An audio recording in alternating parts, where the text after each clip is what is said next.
What's going on, guys? Today we got a great episode with John Pompliano. In this conversation, we talk about why is Bitcoin's price not going up faster? What's going on with gold? How are crypto public equities being received by Wall Street? What's going on with the government shutdown? Is it going to happen? Should you be worried? And then we also talk a little bit about economic data, why it's so bad and how we could fix it. All that and much more in this conversation with John Pompliano. All right, John, what we got? All right. What's going on with Bitcoin's price? Woo, not going higher. That's the first thing. Look, I think that people are very worried about Bitcoin's price because it's not so much just about what is Bitcoin's price doing. They're worried about the relative performance because they see stocks going higher. They see gold going higher. They see the interest rate cuts happening. They hear about government spending, all of these things that are occurring in the economy and in financial markets. And they're saying, wait a minute, this Bitcoin thing is supposed to be higher. It's not. Now, what is it? Lee Corso, not so fast. Let me explain this real quick. If you go back to November of last year, November 1st, Bitcoin was $69,000. Today, it is $112,000, $115,000, depending on the day. That's pretty good performance in less than 1 year. But if you go back even further to January of 2024, when the ETFs got approved, Bitcoin was around $40,000. So Bitcoin has appreciated almost 300% in 18 months, and people are disappointed. Now, if you go and you look at why is Bitcoin not going up more rapidly, well, I think there's two things that are driving this. The first is that Bitcoin actually tends to be, in cases where gold runs, lags by 100 days or so. If you remember earlier this year, I took my victory lap online because in May I said, give us till the end of June or early July, Bitcoin's going to run. How did I know? Because gold had peaked in April-ish timeframe, if I remember correctly. So 100 days later, Bitcoin takes off, bang, bang, here we go, higher prices. Gold right now is surging. It's actually up 15% since August 22nd, when Powell did his little speech at Jackson Hole. And so I believe that Bitcoin is going to run. I think it's going to take off in October. It'll run into November, and somewhere November, December, people will be very happy.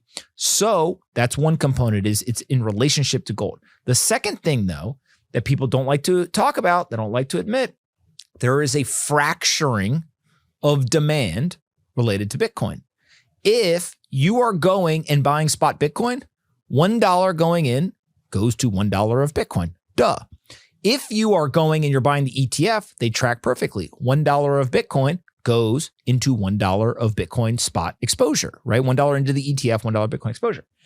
If you are buying a public stock that is trading at a 2 times premium to NAV, there's a very strong argument that your $1 of buying power actually turns into 50 cents of demand for Bitcoin.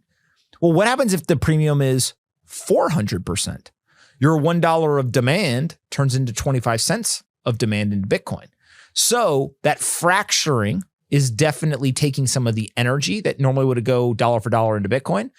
But I don't think that's all bad, right? But I do think that it is having an impact. And then, of course, those public companies, a lot of people still don't understand, a lot of the investors are hedged.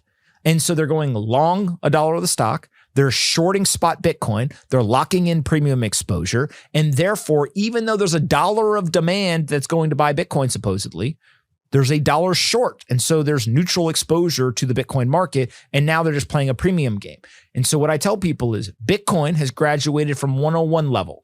We're now sophomores in college. We're going to 201, which means you got to start understanding derivatives. You got to start understanding public capital markets optionality. You got to start understanding convert. You got to start understanding preferreds, right? All these different vehicles and mechanisms, that's now part of the Bitcoin world.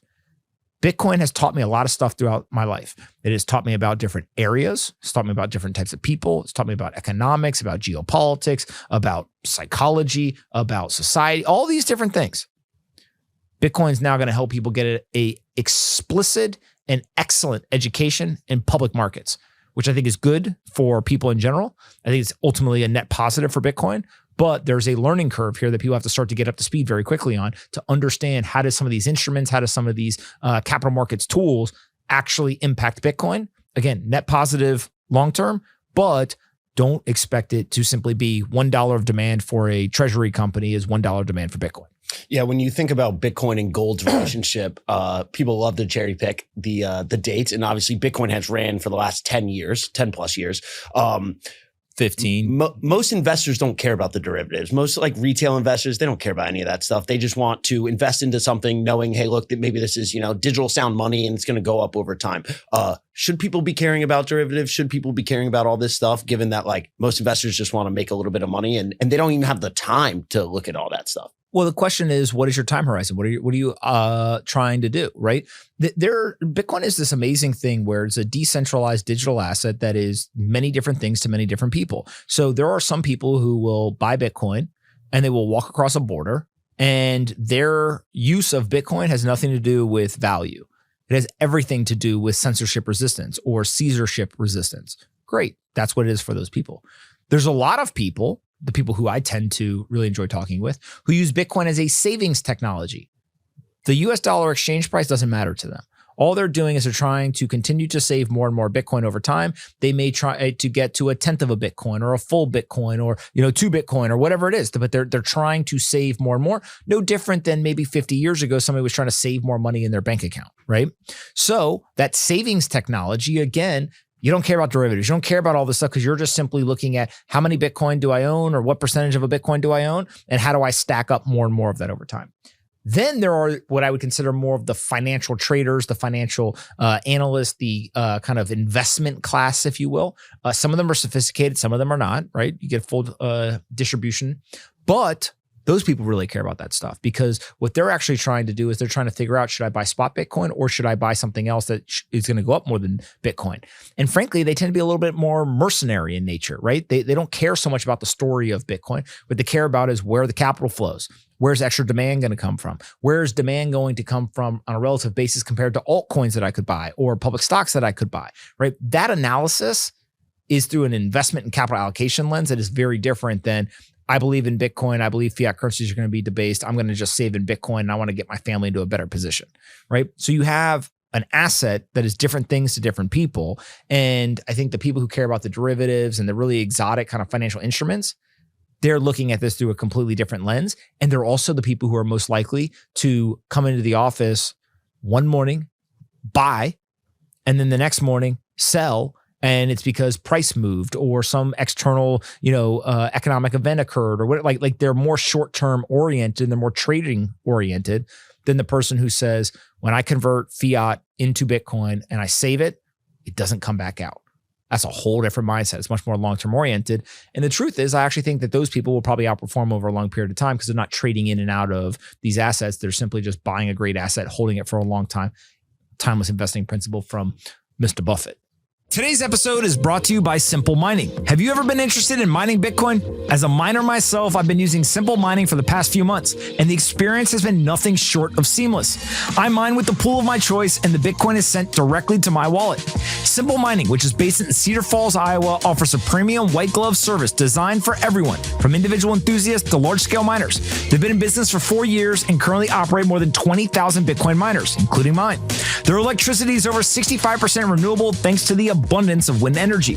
Not only do they simplify mining with their top-notch hosting and on-site repair services, but they also help you benefit financially by running your operations as a business.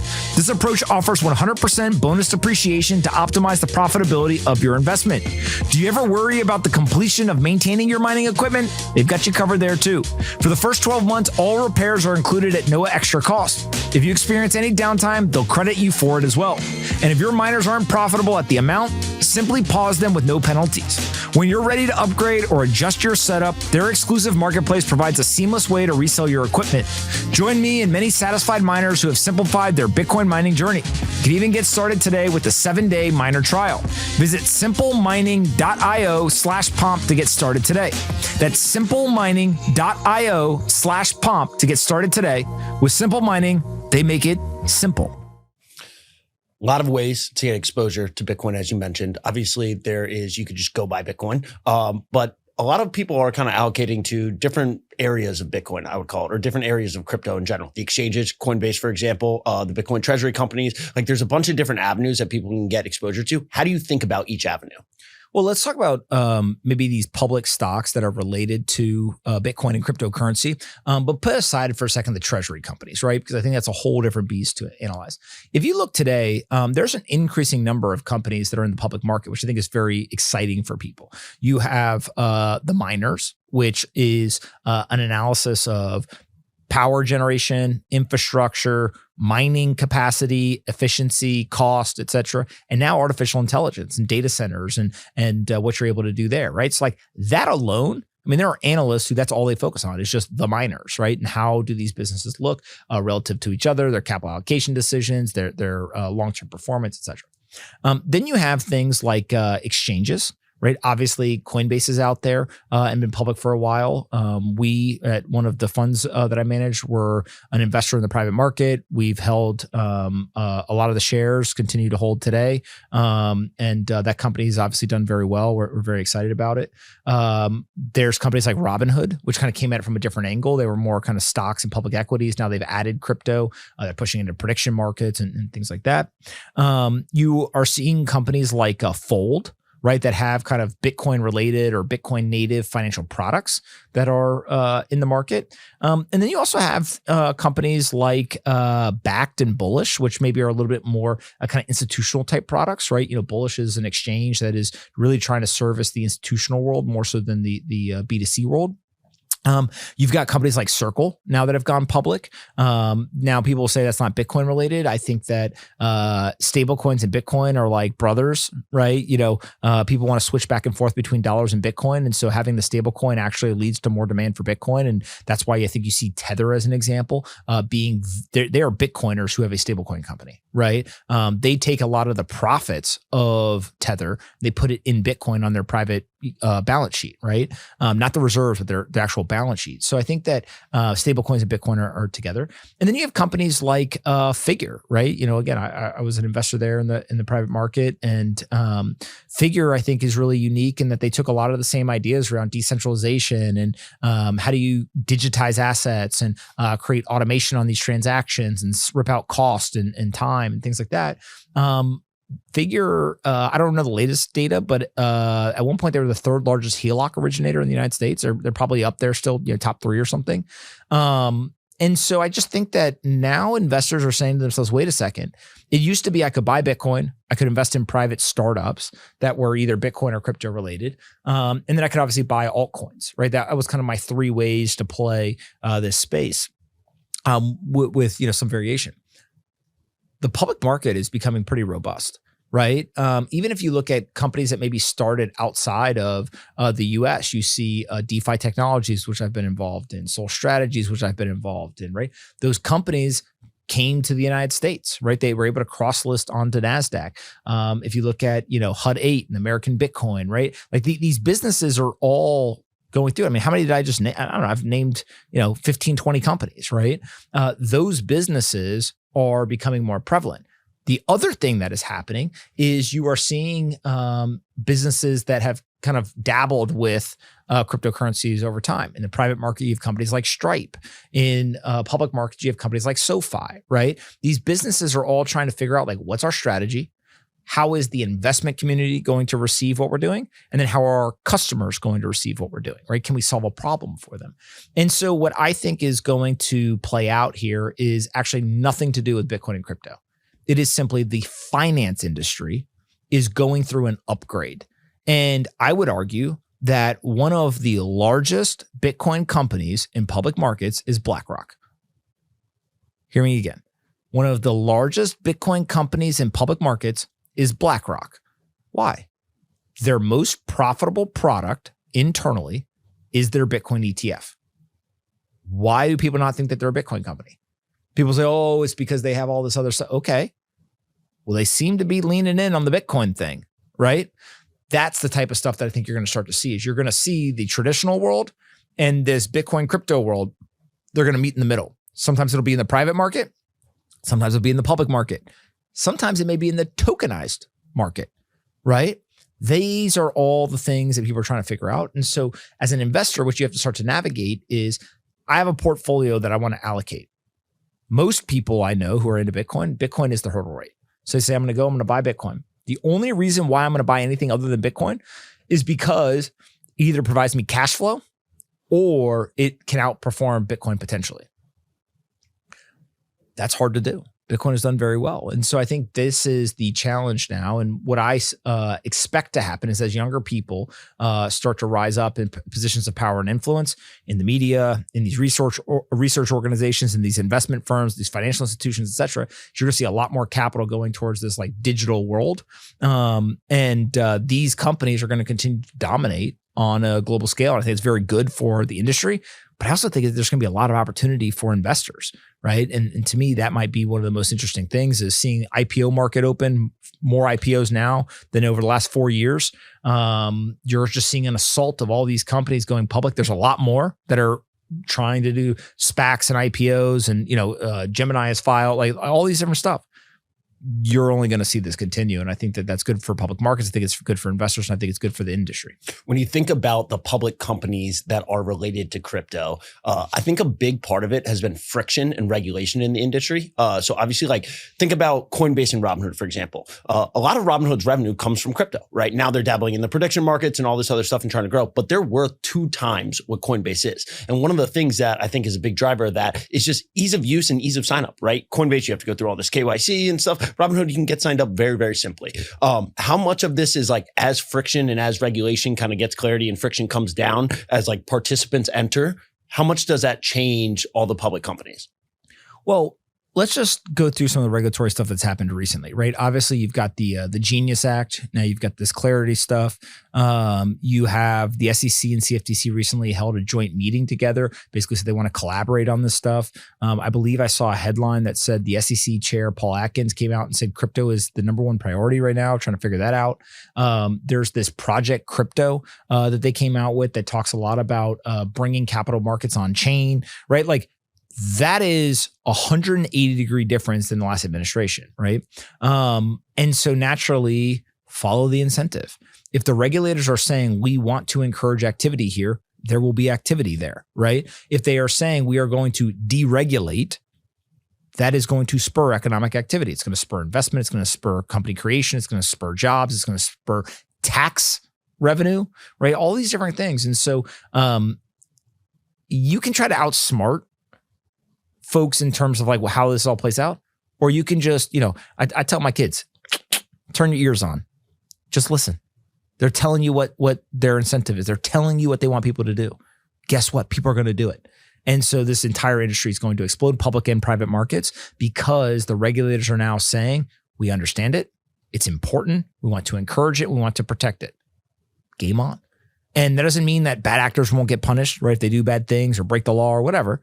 It just means, though, that you're not going to have a bunch of unnecessary kind of regulatory burden that, in hindsight, wasn't stopping the bad actors anyways, right? So why don't you just encourage the good actors to go and build and then use the tools that have always been available to go find the bad actors, right? And I think that, these digital asset treasuries, there's been some headlines about there are some scrutiny / investigations into potential insider trading around the RTO structures. I don't know if that happened or not, right? Guess what? Like, that is an entire regulatory body. That's their job. And they've done a pretty good job, from what I understand, over the years throughout everything. When cannabis became popular, people were doing crazy stuff. If you remember back when the blockchain was big in like 2017, 2018, there was companies. The ICO market. Oh my God. Well, like that's just like in the private market. Like in the public market, there was companies who were just like changing their name and being like, we're a blockchain company now. 500% increase, right? And so people are doing that with AI now too. AI, look, this is a story as old as time, right? So I think that it's less about specific to this industry. It's just every one of these data points we're talking about, to me, is a maturation of the industry. A maturation of the industry means you're de-risking it. If you de-risk it, it means the largest pools of capital can now put their money in. But because it has been de-risked, there is a lower return going forward because you get paid for the risk that you take. But if you want to go from $2.5 trillion Bitcoin market cap to 10, you need large pools of capital. Retail doesn't have enough money to push it there, right? And so you have to de-risk it. You have to mature it. You have to be okay with a slightly lower return than you would have got when you bought in 2015 and people thought the government might shut it down. I don't think anyone thinks that Bitcoin's going to get shut down by the government now, right? And so it's been de-risked, and therefore it is kind of a green light for all these institutions. And I think that's why you see so many public companies, you see so many financial institutions, you now see countries, et cetera, all starting to participate in different ways, is because they say, oh, the water is warm. Like, we can go in now. Speaking of getting shut down, the government might get shut down tonight. What are your thoughts around the government getting shut down or the possibility of it happening? I have a lot of thoughts. I think that the government shutdown threats are very performative. I think that we need less one side versus the other. And I wish that there was a lot more conversation, constructive conversation, collaboration, et cetera. I think that there are certain people in both parties that want to do that. And then there's certain people in both parties who think that they are being served up a media opportunity and they're going to go and make ridiculous, wild demands. Now, what I think might be the single most important part of this whole thing is that some of the people who are advocating for certain things are the exact people that 20 years ago were advocating for the exact opposite thing. And not in a scenario where I used to believe X, I received new information, so I'm intelligent because I changed my mind with the new information. These people are saying, I used to believe X, but that is no longer politically valuable to me to believe that.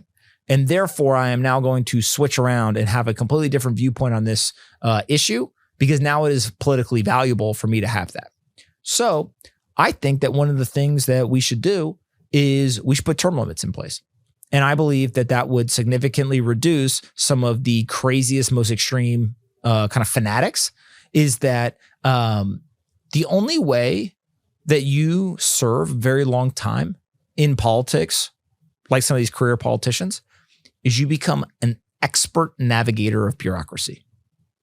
You become excellent at building consensus. You become excellent at fundraising. You become excellent at manipulating the media for your efforts, et cetera.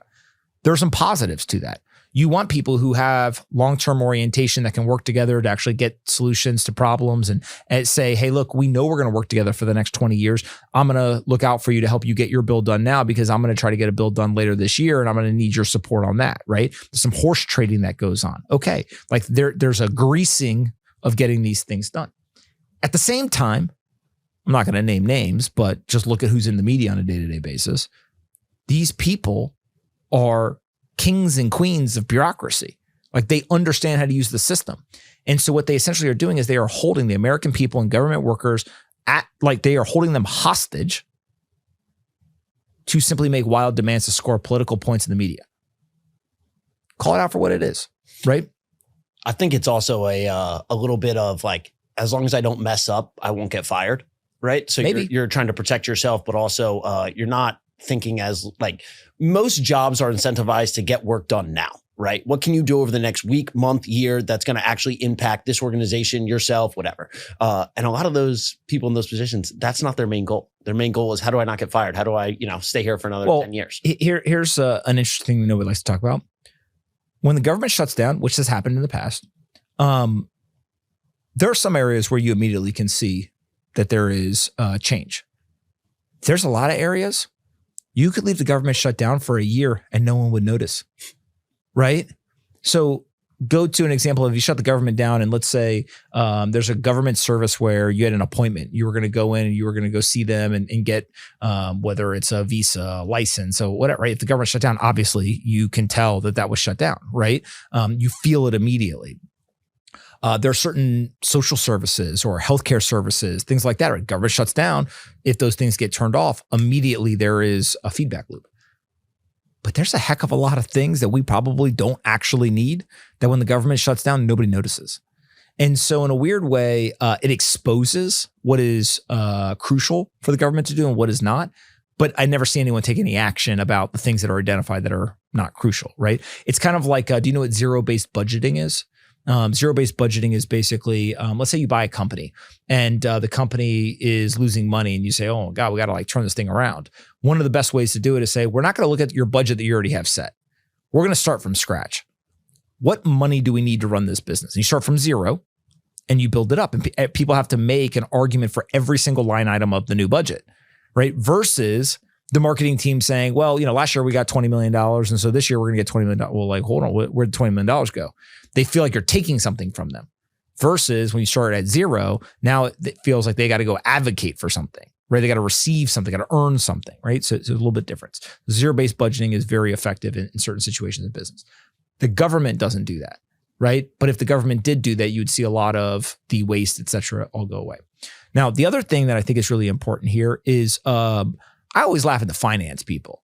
When I hear the government's going to shut down, I immediately know three things. One, it's going to get turned back on. I promise they're not going to leave the government shut down for very long, right? Sure. Could they do it for 2 to 4 weeks? Absolutely. But I think the longest government shutdown ever is like 35 days. Is it long? Yeah. But relative basis, it's not that long, right? My guess is that they're either going to strike a deal at midnight or they're going to do it, 48, 72 hours later, whatever. Fine. That's first. Second, I know that there's a lot of people who are going to yell and scream about this. They're yelling and screaming about it, and they have no understanding whatsoever of what is the pain that the average American who's reliant on government services going to feel. There's real people there. There's real stuff there. So shutting down the government is very irresponsible. People shouldn't do it. But I also understand the argument that, well, if the other side is making outlandish and ridiculous demands, at some point you got to draw a line and say, we're not going to agree to that. Right. And so how do you, it's a negotiation. It happens in business, happens here, right? Part of being a good negotiator is also being willing to walk away, is being willing to say no, is to get up from the table. So it's a complex situation, right? Everyone wants it to be black and white. Should you shut down the government? Should you not? It's more complex than that. But the third thing is, I always know that the finance people, they're going to yell and scream and say, oh my God, the economic data is not going to get reported. The government shut down. We're not going to get the jobs report. That's stuff that they're going to yell. You see it online right now. They're already yelling and screaming. If the government shuts down, we're not going to get the jobs data. Good. Job data is wrong anyways. This episode is brought to you by BitLayer. BitLayer is taking Bitcoin beyond just a store of value. For the first time, you can put your Bitcoin to work, earning yield while staying true to its core principles of security and decentralization. BitLayer is making Bitcoin DeFi a reality. Learn more at x.com/BitLayerLabs. Again, that's x.com/BitLayerLabs. Today's episode is brought to you by Polkadot. Polkadot offers secure, scalable, and decentralized blockchain technology that perfectly aligns with the needs of innovative projects. It was developed by Gavin Wood, one of the co-founders of Ethereum and the creator of Solidity. Polkadot aims to build an internet where users have full control over their data and their applications. Polkadot offers tons of unique features, a shared security model, along with the new auction model and significant implementations like ASIC banking. Given these characteristics, it's easy to understand why Polkadot is gaining more and more traction in the cryptocurrency world. Some people even are talking about it as the AWS of Web3. Now, companies such as Mythical Games, Aster Network, and over 50 other independent blockchains with hundreds of applications already leverage Polkadot's technology to power their platforms. If you're looking for a reliable, scalable, and cutting-edge solution, Polkadot seems to be the top choice for industry players. Go check them out today at polkadot.com. Do you know what the average revision of the job data is over the last 20 years? No. I saw a guy tweeted this, 60% revision. What are we doing? Put your pencils down. Just everyone stop. What are we even talking about? Whoever's doing that should be fired. Just stop. Not getting the job data actually may be better for investors than getting the job data. Right? It's like going to... they always revise it down though, the job data. Well, here's the thing. Imagine if you went to the stock market, right? And they said, all right, we're going to flash up what the share price is, right, on a given stock. And you'd done all your work, right? You knew what the revenues were, what all this stuff was, whatever. And you had an opinion. And you said to yourself, all right, if the stock price is above a certain thing, I'm not buying it. It's too expensive. But if stock price is below a certain price, I'm buying it, right? Okay, they flash it up. You cheap, buy. And then they come back to you a month later and say, oh, by the way, remember when we told you that it was $20 a share? Just kidding, it was really $100. You're like, yo, I want a return, right? Like, here's my receipt. Give me my money back. It's crazy, right? That's what happens with the job data. Is a bunch of people are going to make trillions of dollars are going to change hands in stocks, bonds, gold, Bitcoin and crypto, real estate, all this stuff based on these job numbers. And then they revise it on average by 60%. That's crazy. Is there a penalty for companies that falsely report earnings? That you Of course. Yeah. Well, if you intentionally do it. No, but like, if any company in the world, any like tech company, if you go out and you say, hey, we made $1 billion last quarter, you revise that data later on, and you only made, 300 million. Big difference. Should we have something like that in the government where it is, if you continuously, like, we know these problems exist and we've bunch of smart people here in America, like, how is this not fixed by now? Well, because no one wants to fire them. And the president of the United States did fire the BLS person. Now, I tweeted when it happened. I said, this is the right decision. I just wish that it was done at a different time in a different way so it doesn't look political. Right? But if you objectively look at it, like, the data is so bad. The data collection is horrible. The methodology is laughable. If you were in college and you were given an assignment, you came back and said, this is how I'm going to do it, they should give you an F. It's a joke. Imagine if I said to you, hey, in 2025, I said to you, I want you to go find what is the month over month change in home prices in America. And you responded to me, I'm your professor, you're a student. You said, I got a great idea. Why don't we just call a bunch of people and ask them what they think their house is worth? Your teacher would be like, you're a moron. Like, you are literally dumb. What are you talking about? Right? But that's what they do. Like, how crazy is that? So what you have to do is you have to take these like very complex things that are hidden behind all this, like, not like, just woosah. Everyone calm down. What are you doing? And then just dumb it down. Put it into a teacher-student relationship. It's one of the greatest frameworks that you can use. If a teacher gave an assignment and said, how do you measure the month over month or year over year change of home prices in America? If your answer was, I'm going to call people and ask them what they think their house is worth, you'd get an F.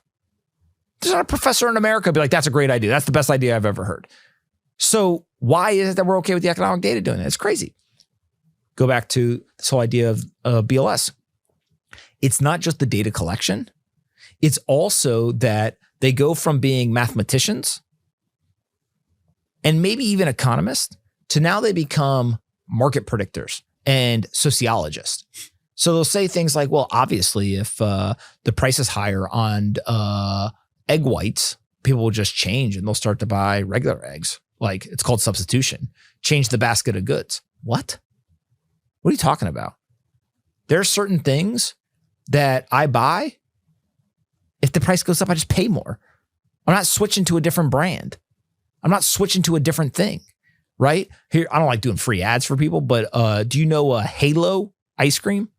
HALO ice cream? Halo Top, right? Yeah, Halo Top ice cream, right? I like it. Tastes good, and it's much healthier for you than regular ice cream. You're welcome. Right? No free ads. But if all of a sudden they increase their prices by 50%, I'm still going to buy it. Now, again, we're talking about an item that, I don't know, $5, $6, right? Maybe it's $10, whatever it is.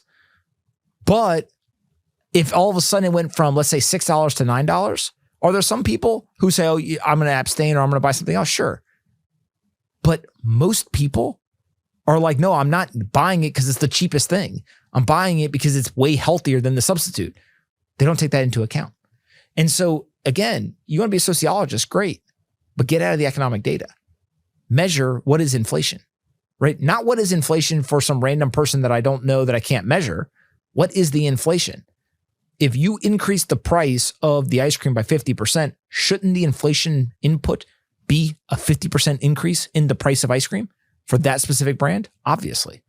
But instead what they'll say is, oh, you're going to stop buying Halo, and this other one only went up 6%. And so it's not a 50% increase, it's only a 6% increase. No, it's not how it works. But that's how their data works. So you just go through all this stuff time and time again. It's all dumb. It doesn't make any sense. I've been tempted so many times to put together either a nonprofit or a for-profit. I actually don't know which one's better. And just go say, we're going to build a better one. Don't complain, compete. Well, people have done this, right? Like shelter is a massive part of CPI. I think it's 30%. And there's multiple, both private and public companies that have better data than the government collects today. Why do they not just use that data? I think that they look at some of it One of my favorite things Powell's ever done. Like, I actually think Powell's a good guy. Like in terms of, I think that if you went and you sat down with him, like it'd be fun to talk to him. Right. I like that actually would be like a dream interview for me, is to sit down with Jerome Powell and say, look, man, I'm not here to critique his situation. I want to learn from you. Like, I think he's a legit guy. Do I think the Fed's made a lot of mistakes? Absolutely. But I can separate the Fed's actions, the structure, the fact that they're looking at bad data. Like, there's a bunch of those issues with also like, I kind of like Powell, right? Like, I think he's like a cool dude that would be fun to hang out with. I wish that he cut interest rates, whatever, but like, still he'd be a cool guy, right? Maybe over a beer, I'd be like, hey man, let's get the rate down. But I think that you can kind of have both things and hold me your opinion.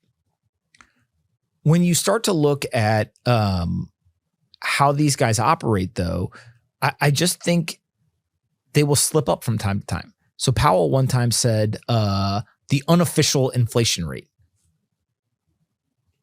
Why is the Fed Reserve Chairman acknowledging an unofficial rate, right? And it was kind of like a slip up. Besant was asked by the All In podcast guys, do you believe the economic data? And his first word was no. And then he kind of caught himself and he like polished the answer, and he still said no, but he said it in like a much more eloquent way, right? So like, I don't think that they are as oblivious to this stuff as people would like to, project onto them. But again, you're operating within a system. So like, it's like, go to any corporate America job and walk in and say to someone, wow, your computers are really slow. Like, yeah, we know, but like, that's the system we have. Right? Like they're not idiots. They understand. If they're being intellectually honest, like they know what's wrong with their product or this or that, but like there are constraints. Now, some of the best companies in the world, they smash that bureaucracy. They empower people to make change, whatever. The government, like, of course they don't do that stuff, right? And so I just think that, yeah, you got to kind of watch it all play out. That's fine. Bitcoin's going to go up. Gold's going to go up. Stocks are going to go up. I think that investors on the internet are at a huge advantage compared to traditional investors because they have concentration limits. They have rebalancing. They have to get money back to their LPs. There's all these issues. I think the economic data is atrocious at best. I actually think it's almost comical at this point how bad it is. I think that the Fed is structurally put in a position where they're always going to be behind the curve because they're looking at backwards data. I think that there's been a politicalization of certain things, whether it's the government shutdown or the economic data. But I actually think that there's more people on both sides that agree than disagree. It's always funny to me that people will say something like, yeah, we know the Fed's behind, but the president shouldn't pressure him. Well, like, what are you doing? Right? If you know that they're behind, shouldn't you be advocating as well? Like, are we trying to do the right thing or are we trying to do the popular thing? And I think that is where the good politicians, they know the answer might be to do the popular thing, not the right thing.